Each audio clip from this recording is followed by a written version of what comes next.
Okay, I think we have everything working here. Welcome to Mike's Garage. First time we're doing this live. Thanks everybody for tuning in. So let me tell you a little bit what we're going to do. What I want to try and do is cover a few different things. Look for your comments. I just love getting the comments. That's the best part of this whole thing. Is I know I'm reaching some people out there, having conversations with people. That's important to me. That's what I want to accomplish here, is just to have some conversations with people. So welcome to Mike's Garage. We are going to try to do this every Tuesday, 9 to 9:30. We haven't been able to do it last week for a lot of different reasons, but we did put a video up. So I'm looking for your comments. During the week, we could put little bits and pieces together and maybe have a conversation about it. We're a long ways from having call-ins and bringing up people live during the broadcast here. But, we hope to be able to get some funds to do that here, not in a not too distant future. So we can have that more of a talk show kind of a thing, because that's something I really would like to do and I really enjoy doing. I wanted to touch base with some of the comments that have come in. Just a real quick shout out to some of the people. Then I want to move on to some current events that have taken place in the last few days. And I do want to talk about what's going on with the military exercises and all the other stuff with Afghanistan. It's really, it just makes me upset about the whole thing. So we'll get to that. First, I want to talk about some of the comments that I got. Venus, we put up a short about using chapstick and candles and wax, and she made a comment about blowing out candles on the birthday cake. And sometimes when you watch a little kid blow out a candle on a birthday cake, you don't want to eat any of that cake. So that's very true. That's kind of a tough way to express yourself, that, happy birthday, blow out the candles, and I don't want any of that cake. Ashton, going to the draft, I think that your height doesn't matter. They have a lot of jobs rather than the infantry soldier. I know a guy, my cousin was a dental hygienist on an aircraft carrier. So I don't know how he got that job. He applied for it, and he figured it'd be a safe job. He did sign up for 3 years. As a matter of fact, I have a few people in my family that were in the military. I have a cousin who was a colonel in the Marines. I have another cousin who served in the Navy. So it's been around for a while, and a lot of my uncles and my dad and everybody served. They were all drafted, WW2, Korea, and those kind of conflicts. So, I don't think there's any restrictions on getting into the military today, or as far as flat feet and things like that. I think they'll take you if you're willing to volunteer and you have some skills that they're looking for. The Viet vet, Bangkok comments, right on. You can get anything you want in Bangkok, Thailand. I think you still can. It's a crazy place. It really would take somebody besides me. I'm very conservative. I don't want to put out there all the crazy things that went on, but it is a crazy place. You just can't believe what goes on there. Ryan, it's always good to hear from you, Ryan. You always give me a nice laugh, some good comments on some of the things that you react to, and I do appreciate you staying tuned in and keeping me some comments there. Frederick, I share your grief with the health issues, the skin cancer and all that. Like I said, I have 11 different spots of skin cancer. I get spots all over me from my head, and I wore a hat. You wear a hat all the time. I don't know how you get spots on your face and your head if you had it covered up. Same thing I expressed about having spots of cancer between your knee and your hip on your leg. I never had sunburn on my leg. So hopefully we can get some comments about where to go. I know a guy named Charlie made a comment that there's an organization in Atlanta. It's the Veterans Center in Atlanta. They have some more information on their website about Agent Orange and what you can do, some help about that. So maybe you want to go look there and see. I haven't had any luck with that. I went to my skin doctor, and he says, no, this is sun damage. This is not Agent Orange. And I said the same thing to him about, hey, I have skin cancer spots where the sun never shined, okay? Don't tell me that. He won't go along with his Agent Orange. Let's see, Bill. Bill, I think I feel like I know you.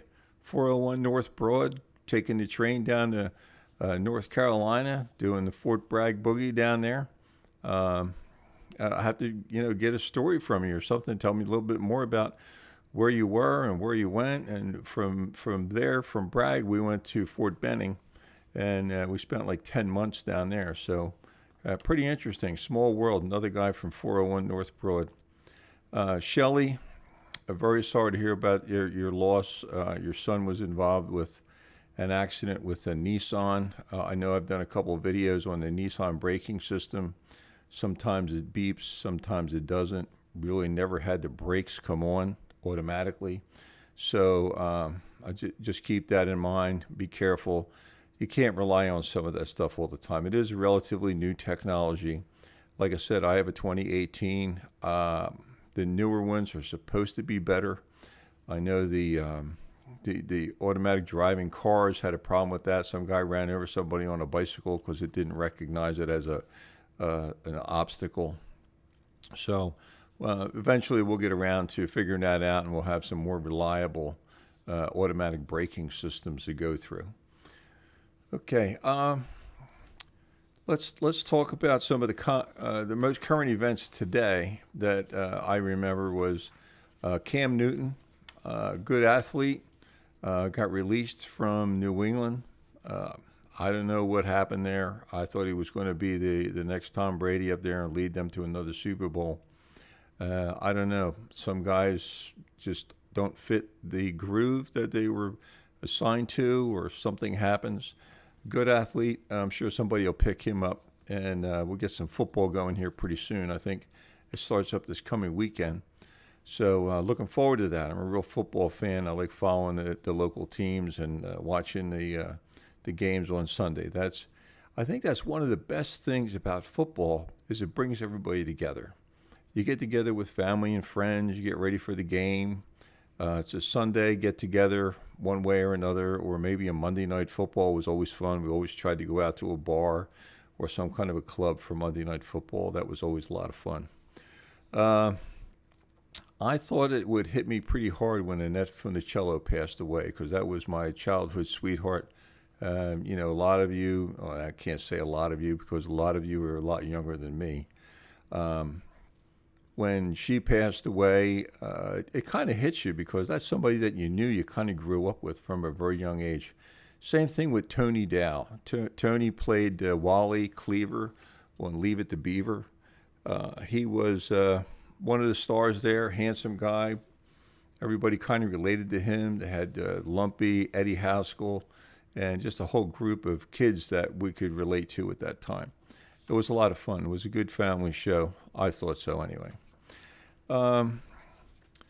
Let's talk about Afghanistan.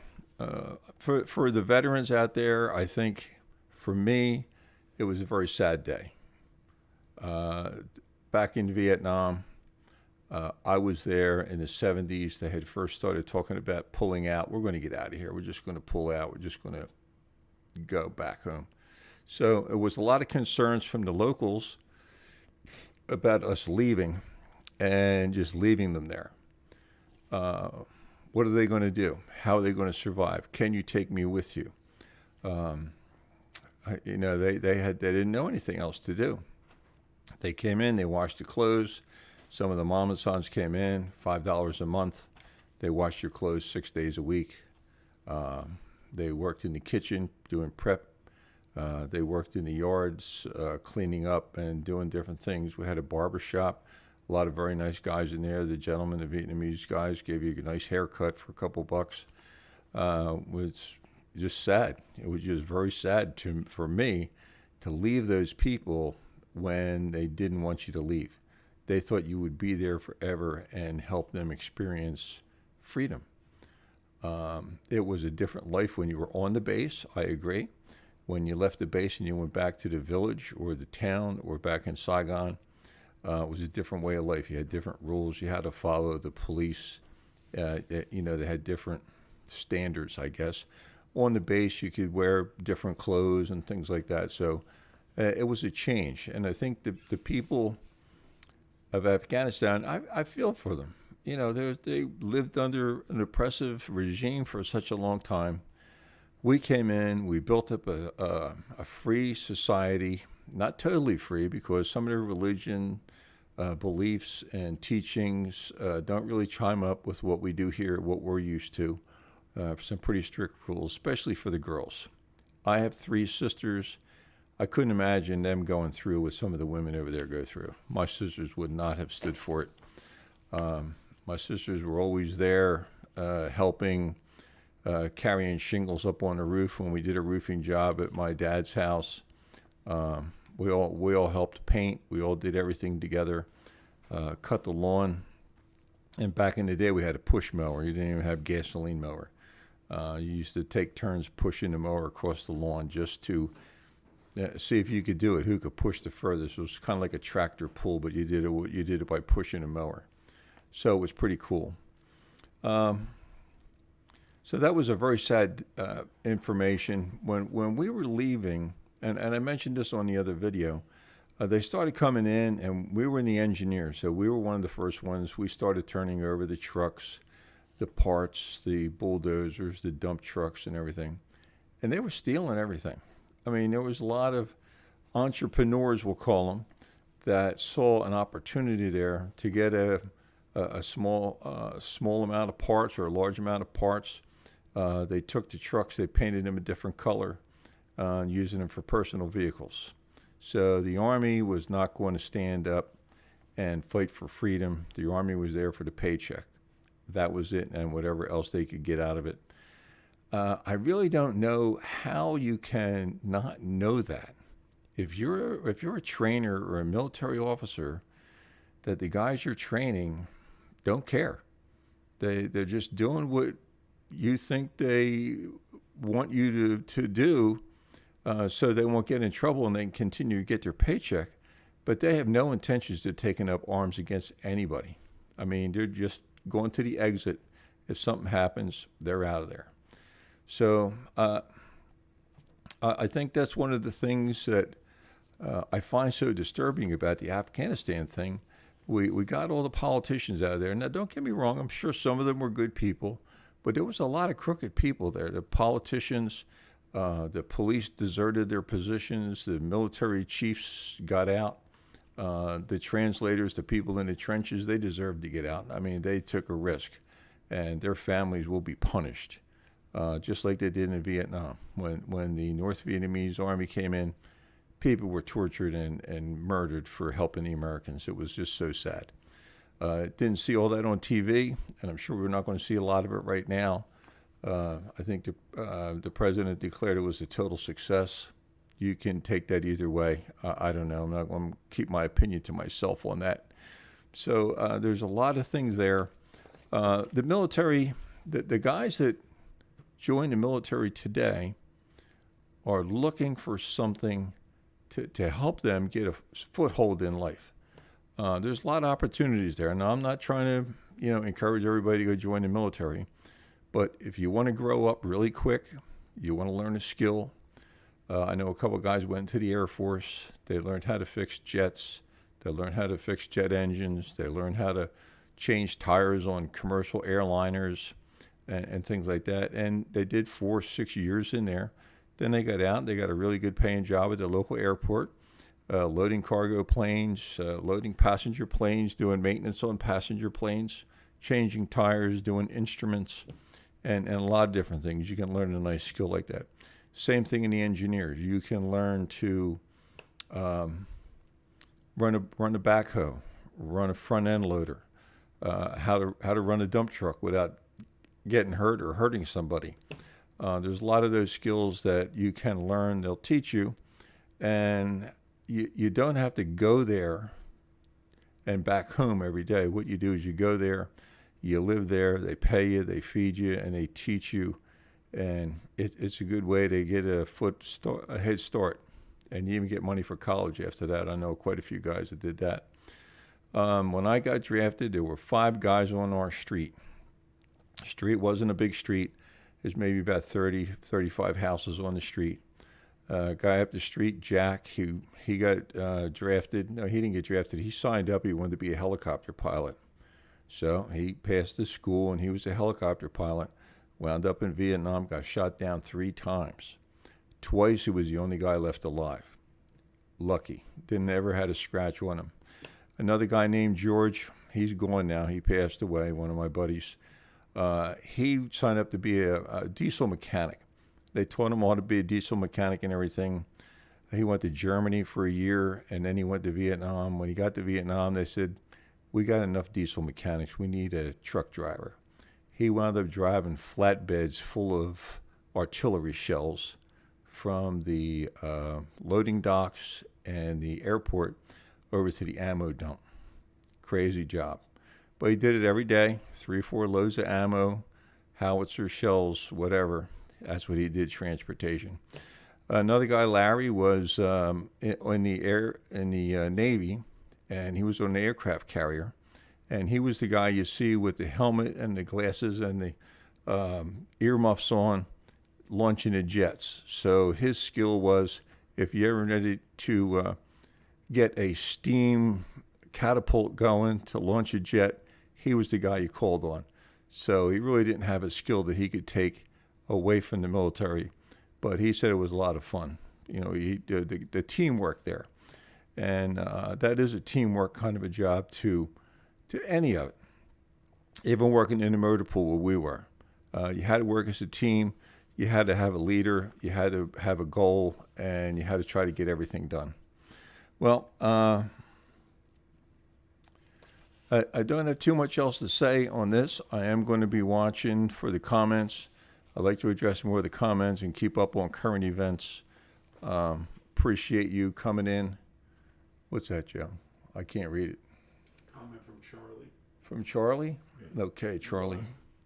Okay, thanks for watching, Charlie.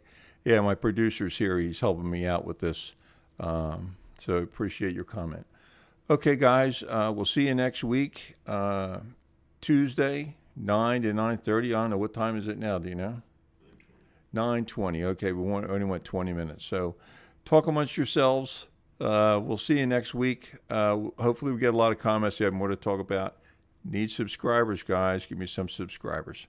See you next time.